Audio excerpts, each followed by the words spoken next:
Bien, amigos, nos acompaña hoy en esta consulta la doctora Joanna Muñoz. La doctora Joanna Muñoz es uróloga y con ella vamos a estar tratando de estas patologías que afectan al hombre en todo lo que tiene que ver con la próstata y esas cosas, pero de todas las patologías, más o menos saber cuáles son las patologías que trata un urólogo. Bienvenida a Consulta Participativa, doctora. Buenas, muchas gracias por la invitación. Nada, hay que hablar un poquito de la próstata porque muchas personas tal vez no conocen sobre esa glándula. La próstata es una glándula que lo tienen los hombres solamente esta se encuentra por debajo de la vejiga y envuelve lo que es la uretra. ¿Okay? Se encarga de producir parte del semen junto con las vesículas seminales y de producir el antígeno específico, prostático específico o PSA. Me preguntaba de qué se trata la urología. Bueno, la urología es una rama de la medicina que es clínico-quirúrgica. Disculpe que comencé de una vez con, con la glándula en sí.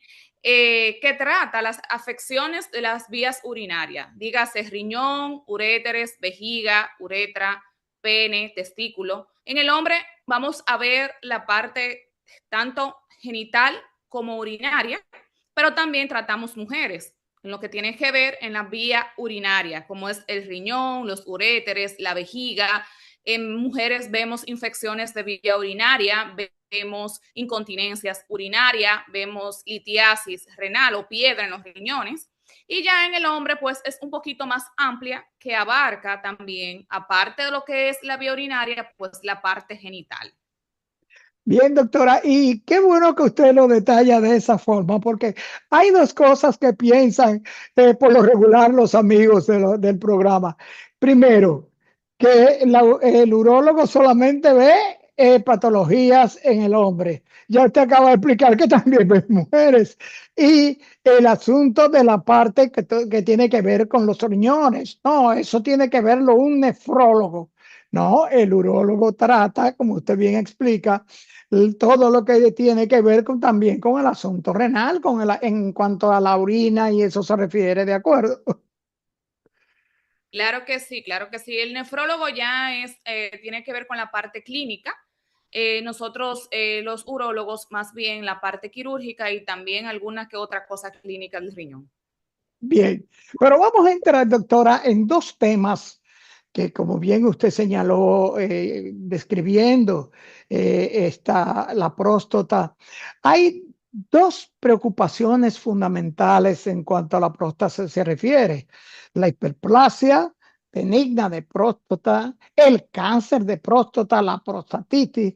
Pero vamos a arrancar, doctora, con la hiperplasia benigna de próstata. ¿Qué es la hiperplasia de próstata? Bueno, la hiperplasia de próstata es un agrandamiento benigno, o sea, que no tiene que ver con cáncer, ¿ok? Es un agrandamiento de la próstata que sucede a través de la edad, o sea, mientras el hombre va aumentando de edad, la próstata puede ir creciendo de manera natural, ¿ok? Ya cuando hablamos de un crecimiento o una hiperplasia prostática, hablamos de que la próstata tiene más de 20 gramos, que es lo que normalmente tiene. Entonces, con la edad, ella va creciendo y eso es lo que llamamos hiperplasia prostática benigna o agrandamiento de próstata. ¿Cómo crece? Recuerde que anteriormente le dije que la próstata envuelve lo que es la uretra o el conducto de la orina por debajo de la vejiga, pues al crecer puede obstruir un poco lo que es ese conducto y traer ciertos síntomas al paciente. Doctora, pero Entre esos Sí, dígame, doctora, dígame. Sí, entre esos síntomas, pues tenemos que el paciente se levanta mucho de noche a orinar después que se acuesta, que el paciente hace algún esfuerzo o como decimos nosotros, titubeo al comenzar a orinar. También el paciente puede tener goteo, post-micción, o sea, después que orina, el paciente se sube sus pantalones, pero siente que hay un goteo luego de orinar. Y también hay pacientes que tienen frecuencia, o sea, que orinan muchas veces o sienten que no terminan de orinar o que tienen un vaciamiento incompleto. O sea, ellos orinan y sienten que se le quedó orina en la vejiga. Entonces, todo eso viene dado por ese agrandamiento que causa tantos síntomas que son obstructivos, o sea, obstruyen el conducto de la orina, como síntomas irritativos de vejiga urinaria. ¿Qué provoca, aparte de la edad, la hiperplasia? Podríamos decir la edad, pero puede esta resultar ser hereditaria, esta hiperplasia puede ser provocada por usos, costumbres, por enfermedades, infecciones sexuales. No, más bien la prostatitis sí viene con lo que es las infecciones, tanto de transmisión sexuales como infecciones de orina, pero la hiperplasia es un crecimiento que es por la edad, en realidad. Por la edad, ahí está muy relacionado a lo que es la testosterona, la dihidrotestosterona, y bueno, hay hombres que crecen más que otros, pero el factor principal es la edad. El principal es la edad, o sea que no veremos problemas de próstata en jóvenes de 30, 35, 40 años. Por lo general no. Sí puede haber uno que otros problemas, tal vez de agrandamientos que son más pequeños, que lamentablemente crecen mucho hacia adentro y pueden obstruir un poco en esos pacientes, pero por lo general ya esos problemas se ven por encima de los 40 años, que es cuando comienza a crecer. Cuando la hiperplasia provoca esto, como usted dijo, que no terminan de orinar, el goteo, estos son los síntomas que se denominan obstructivos de la hiperplasia benigna de próstata. Los obstructivos por lo general son el esfuerzo, que no puede, o sea, que tiene que hacer esfuerzo al orinar, ya el goteo, levantarse mucho de noche, la disuria, son síntomas más irritativos, pero sí tienen que ver con el vaciado de la vejiga. Doctora, ¿cómo se trata la hiperplasia benigna de próstata? ¿Cómo se diagnostica? ¿Es a través del famoso PSA? ¿Es esto lo mismo? ¿Es este análisis el marcador tumoral de la próstata, el PSA?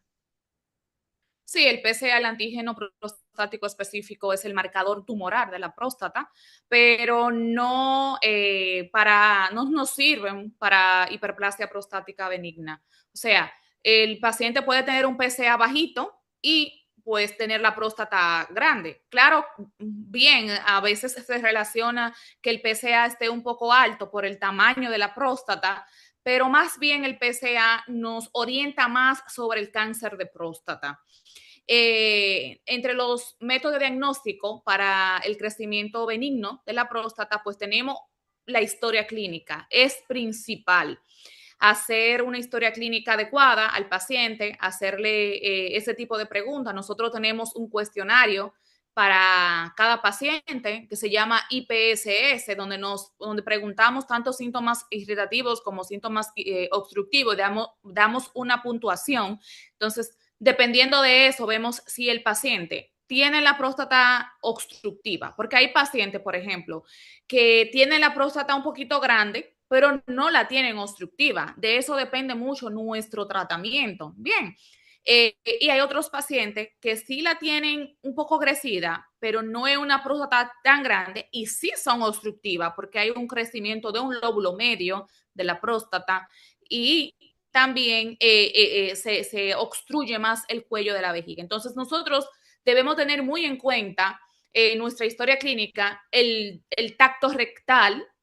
Es uno de los métodos diagnósticos también, tanto para el cáncer prostático como para la hiperplasia, donde con el tacto rectal podemos ver o podemos tocar el tamaño de la próstata, la consistencia de la próstata, si hay un nódulo, si la próstata está dura, si le duele al paciente, si hay hipertermia en esa área. Todos esos datos nos los da el tacto rectal. Pero como diagnóstico de la hiperplasia prostática, más bien la sonografía nos da también un tamaño, la sonografía pélvica o una sonografía transrectal.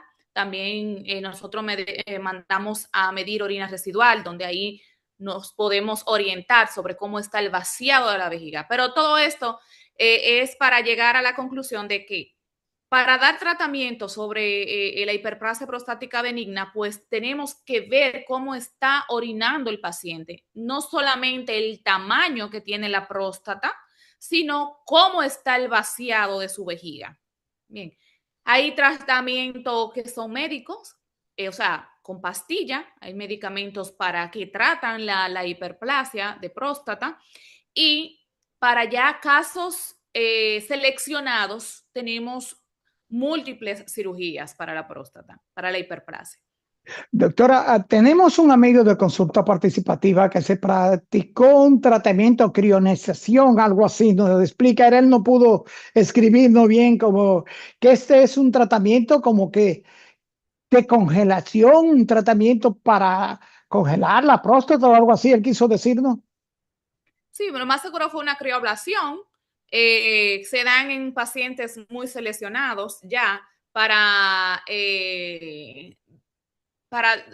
cáncer de próstata, pero que son pacientes que hay que seleccionarlo para este tipo de tratamientos. Son tratamientos muy innovadores, pero en República Dominicana tenemos, gracias al Señor, toda la tecnología de punta para tratar la próstata.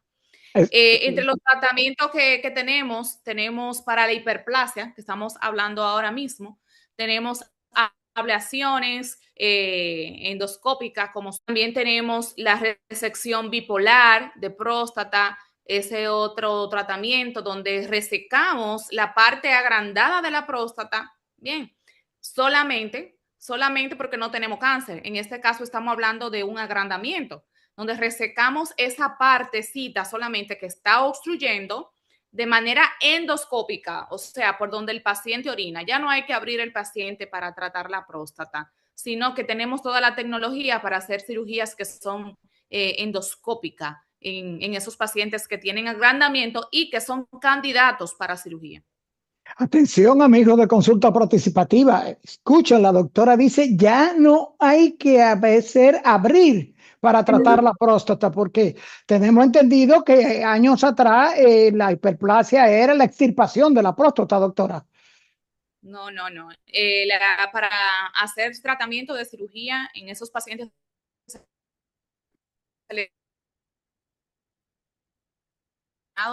de hiperplasia prostática, pues no es la parte de la próstata que está obstruyendo. Bien, bueno, las complicaciones son mínimas en realidad en ese tipo de cirugías.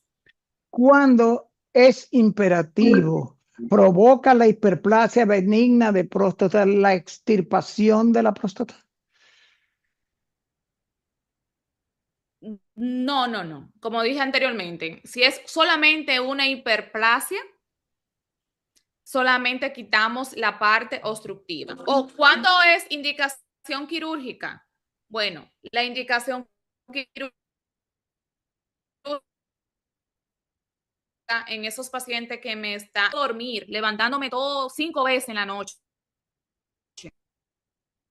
Bien, a orinar, que cuando salgo a ver a mi familiar tengo que pararme 2 veces en el camino a orinar.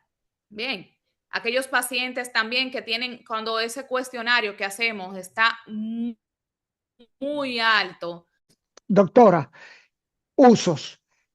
El alcohol, muchas personas dicen que algunos usos pues tienen que ver con el asunto de las enfermedades del hombre en su órgano, en su parte genital. ¿Es cierto que el alcohol, algunos tipos de alimentación u uso de narcóticos pudieran influir en el estado de una hiperplasia benigna de próstata? Bueno, el alcohol es un agente irritativo, bien, que me va a irritar la vejiga. Entonces, Como me va a irritar, como me va a irritar la vejiga, probablemente cuando el paciente esté tomando alcohol y hay una irritación de la vejiga, pues tiene más probabilidades de obstruirse, no de agrandar la próstata, sino de irritar la vejiga. Y como ya el paciente tiene un agrandamiento un agrandamiento de la próstata, pues en ese momento tener una retención de orina en ese momento. O sea que el alcohol viene como un agente inflamatorio, actuaría como un Exacto. agente inflamatorio. Exactamente, igual que el cigarrillo y todas esas cosas, porque son agentes que son inflamatorios para las células del cuerpo. Entonces, pueden obstruir en ese momento de manera inflamatoria, ya si el paciente tiene antecedentes ya de una hiperplasia en ese momento. Hay pacientes, por ejemplo, que llegan obstruidos a la emergencia. Dicen, no, yo lo que me estaba tomando unos traguitos y ahí me obstruí y no pude orinar, pero ya ese paciente tenía como antecedente su agrandamiento prostático. Bien, y por eso en ese momento pudo haber tenido una obstrucción.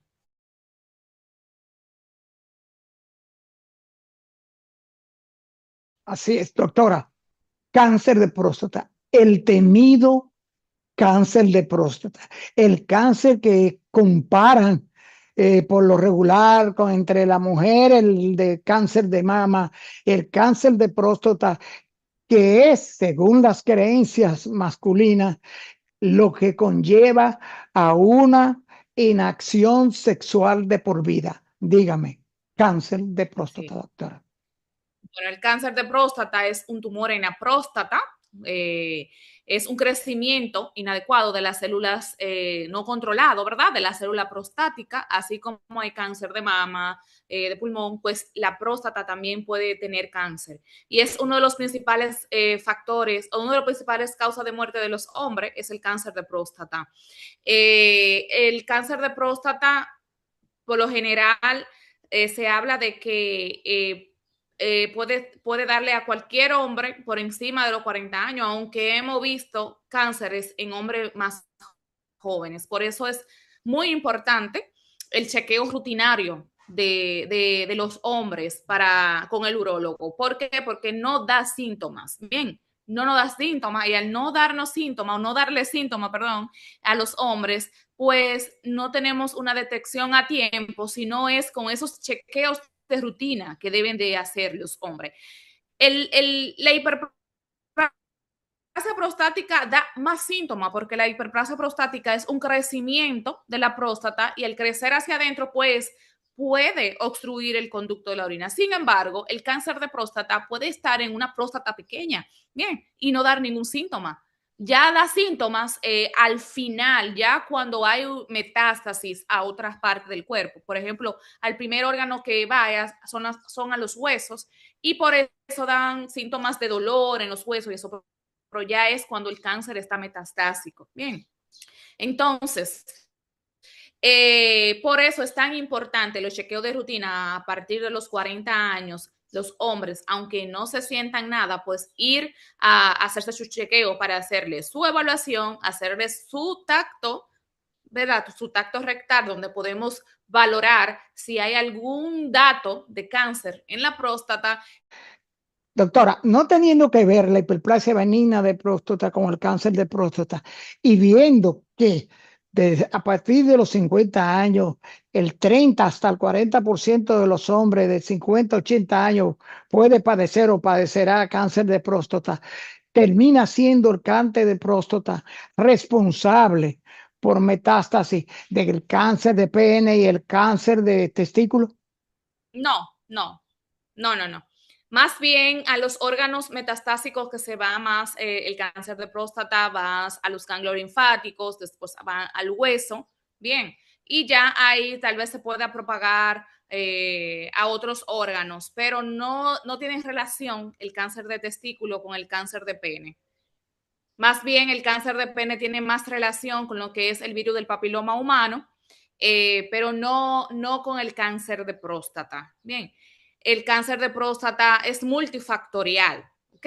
Tiene que ver mucho con la genética. Bien, nosotros somos tenemos mucha descendencia de los afroamericanos, que se dice que tienen más incidencia en cáncer de próstata. Es totalmente genético también. Por un padre, por ejemplo, una persona que tenga un familiar directo, como un padre, un hermano con cáncer de próstata, pues tiene doble de posibilidades de padecer cáncer de próstata. También está muy ligado a lo que es el cáncer de mama. Ellos comparten ciertos genes, el cáncer de próstata con el cáncer de mama. Así que, por ejemplo, un hombre que tenga su mamá que haya sufrido de cáncer de mama, pues también puede ser que tenga más posibilidades de tener cáncer de próstata, pero es multifactorial. Bien, está muy ligado a la edad. El cáncer de próstata está muy ligado a la edad. Sí, pero mire qué interesante eso que usted señala de esa posible relación genética en cuanto a la madre con un cáncer de mama, porque también el cáncer de mama afecta a algunos hombres. ¿Pudiera un hombre afectado con cáncer de mama degenerar en un cáncer de próstata? Bueno, no está estudiado así, pero sí puede ser porque comparten ciertos genes esto. El cáncer de mama en hombres es muy infrecuente, un 1% tal vez, pero puede pasar también. Doctora, dicen que el cáncer de próstata, como dicen, localizado, o sea, en etapa inicial, puede curarse. ¿Es Total, esto cierto? totalmente.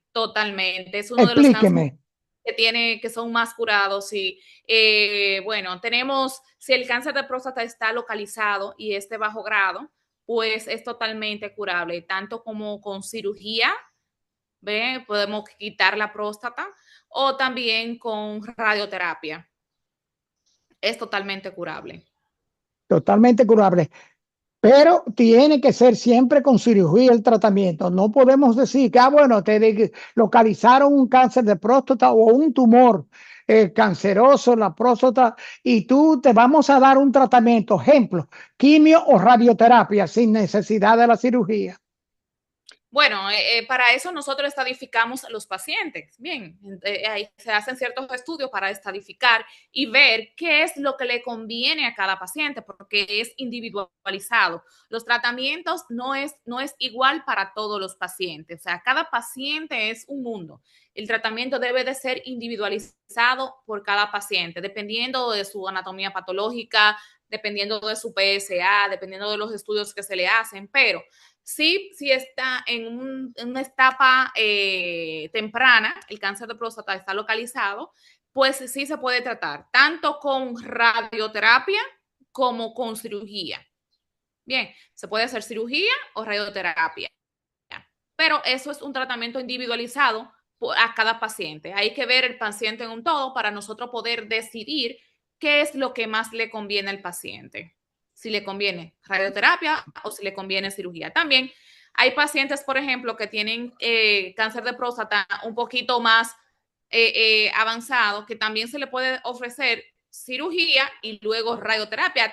Todo eso depende del todo eso depende del estadio del paciente y eso es algún tratamiento individualizado a cada paciente. Doctora, letalidad del cáncer de próstata. Hemos visto, siendo una peña que nosotros hacemos siempre, se ha comentado que el cáncer de próstata después de 60 a 65 años conduce a una letalidad prematura, a una mortalidad prematura. ¿Qué tiempo, qué expectativas de vida tiene un hombre operado de cáncer de próstata? Operado. Bueno, si he operado es porque era curativo, o sea, se podía dar un tratamiento curativo del paciente. El paciente tiene una buena expectativa de vida, porque si es un cáncer de próstata localizado, que se operó, que está dando su seguimiento, se le está dando su seguimiento y su PSA está bajo, pues su expectativa de vida es más de 10 años o más. O sea, muere de otra cosa y no del cáncer de próstata. Sea un cáncer de próstata que es tratable. Ahora bien, hay otros cánceres de próstata que ya se descubren en estadios avanzados, ya con metástasis. Entonces, la expectativa de vida de esos pacientes no es buena, mucho menos de 5 años. pero claro, también tratándolo a ese paciente con cierto tratamiento que también hay para esos pacientes que tienen cáncer de próstata avanzado, también hay cierto tratamiento, claro, no son tratamientos que son curativos, pero sí hay tratamiento para ello. Pero en pacientes que se ha demostrado o que se ha diagnosticado un cáncer de próstata bajo grado en etapas iniciales, pues muere de otra cosa y no de cáncer de próstata, porque es totalmente curativo. Doctora, las enfermedades de transmisión sexual, los contagios bacterianos, doctora, doctora, la multipareja, la multiactividad sexual en el hombre pudiera ser contribuir al cáncer de próstata. Sí, sí, sí. Se ha estudiado que la prostatitis a repetición pues puede contribuir al cáncer de próstata. Tener múltiples parejas pues condiciona al paciente a tener infecciones e infecciones repetitivas de la próstata y eso puede ser un factor para desencadenar un cáncer de próstata. Claro, es multifactorial, como le dije anteriormente.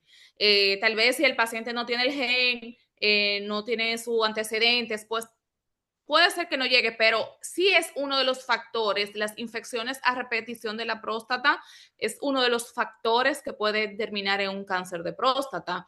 La frecuencia de las relaciones, si es con una sola pareja, se ha hablado de que protege mejor para que le dé el paciente el cáncer de próstata, pero tiene que ser con una pareja, ya sea, por ejemplo, 20 eyaculaciones al mes o 21 eyaculaciones al mes. Se ha estudiado de que puede ser un factor que pueda proteger sobre cáncer de próstata, pero si si esas eyaculaciones son con múltiples parejas, pues puede empeorar la cosa, porque puede haber infecciones, prostatitis y eso que sí pueden desencadenar, puede ser un factor que pueda llevar a un cáncer de próstata. En la mujer, el virus del papiloma humano, que es, doctora, es preocupante realmente la propagación de este virus a través de las relaciones sexuales de multipareja. ¿Puede el virus del papiloma humano también ser un conductor hacia cáncer o hiperplasia benigna de próstata? No se ha estudiado eso, no, más bien el virus de papiloma humano tiene que ver más con el cáncer de pene en los hombres, con el cáncer de pene en los hombres, no más bien con el cáncer de próstata, pero sí se ha relacionado con cáncer de pene, con cáncer de garganta y esófago, pero con el cáncer de próstata pues no lo hemos relacionado todavía. Doctora, ¿cómo prevenir ambas patologías en el hombre, la hiperplasia benigna de próstata y o un posible cáncer de próstata? Bueno, como le dije, son enfermedades que vienen con la edad, lamentablemente. No tenemos una manera de prevenirlo en sí, pero el cáncer de próstata, como es multifactorial, pues haciendo ejercicio, teniendo una sola pareja para evitar las infecciones, teniendo múltiples eyaculaciones, como dije anteriormente, pero con una sola pareja, comiendo saludable, disminuyendo los radicales libres, que son factores que pueden producir no solamente el cáncer de próstata, sino cualquier cáncer en el organismo. Disminuye, evitando el tabaco, el alcohol y haciendo ejercicio, pues son cosas que pueden ayudar a prevenir el cáncer. Pero la parte de la hiperplasia prostática es algo que va con la edad. También parte del cáncer de próstata es una enfermedad también que viene con la edad. Pero podemos hacer esas cosas para mantener una salud ya general y eso también va a, a, a darnos también sobre lo que es la próstata, ¿verdad? Pero lo más importante en todo eso es la prevención, el chequeo a tiempo, yendo a su urólogo. Después de los 40 años, tiene que hacerse sus chequeos anuales con su urólogo de preferencia. Y si usted es un paciente que tiene un antecedente de un pariente cercano de cáncer de próstata o de cáncer de mama, pues a partir de los 35 años yo les recomiendo que se haga su chequeo. Exacto. Y bueno, ya lo oyeron, amigos televidentes. Doctora, se nos acabó el tiempo, pero no podemos despedirla sin que usted le diga a los amigos, principalmente de Consulta Participativa, ¿dónde contactar a la doctora Joana Muñoz? Sí, yo estoy para el sur, yo estoy para el sur, estoy en el Centro Médico Regional Aguas Vivas, me pueden contactar al 829-764-9128 y también estoy para mi gente del sur profundo en San Juan de la Maguana, entonces nada, estamos por aquí a su orden siempre. Doctora, gracias, gracias, excelente, doctora. Creo que los amigos televidentes, los hombres que vivimos preocupados realmente con el asunto de la próstata por el temor mayormente a la pérdida de la habilidad sexual, creo que hemos quedado debidamente orientados. Doctora, Sí, gracias. en ese caso, usted sabe que cuando quitamos la próstata completa, solamente por cáncer de próstata, señores, cuando hacemos una cirugía de hiperplasia, pues no quitamos la próstata completa. Bien, y las los conflictos con la erección, esa cosa, pues es mínimo. Más bien, si ya tenemos un cáncer de próstata, que vamos a quitar la próstata, pues ahí es un poquito más complicado las complicaciones, válgase la redundancia, que trae esa cirugía. Pero hay muchísimas opciones luego de la cirugía para poder resolver lo que es la parte de la disfunción eréctil. Así que no tengan miedo, vayan a su consulta, ¿bien? Y por allá lo esperamos. Gracias, doctora. Uh -huh. Amigos, gracias por acompañarnos a esta consulta con la doctora Joana Muñoz, uróloga, con la que estuvimos tratando y siendo orientados sobre todo lo que tiene que ver con la próstata, sus padecimientos, hiperplasia benigna de próstata, prostatitis, cáncer de próstata. Amigos, amigas, nos vemos en la próxima consulta.